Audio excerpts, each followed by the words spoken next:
আমি Shamsul Haque Khan school and কলেজের বিজ্ঞান বিভাগ থেকে একজন এইচএসসি পরীক্ষার্থী। আমার প্রিপারেশন অনেক ভালো, আশা করি একটা ভালো রেজাল্ট হবে। সবাই আমাদের জন্য অনেক দোয়া করুন। আমি শামসুল হক খান স্কুল অ্যান্ড কলেজের মানবিক শাখার একজন শিক্ষার্থী।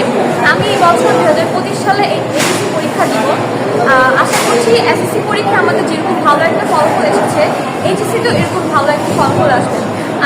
আমাদের ক্লাসের খুব সুন্দরভাবে সুশৃঙ্খলভাবে আমাদের সম্পূর্ণ সিলেবাস শেষ হয়েছে এবং আমি ধন্যবাদ দিতে চাই আমাদের শামসুল হক খান স্কুল অ্যান্ড কলেজের সকল শিক্ষকদেরকে এবং আমাদের প্রিন্সিপাল মোহাম্মদ মাহবুবুর রহমান মোল্লা স্যারকে। আমি সানজিদা আলম আইকো 2025 শিক্ষাবর্ষের HSC candidate Shamsul Haque Khan school and college থেকে। আমাদের শিক্ষকরা আমাদের সকল শিক্ষার্থীদের, আমার বিভাগের সকল শিক্ষার্থীদেরকে অনেক আন্তরিকতার সাথে আমাদের সিলেবাস কমপ্লিট করে দিয়েছেন এবং আমরা আশা করি যে আমাদের এই এইচএসসি পরীক্ষায় আমরা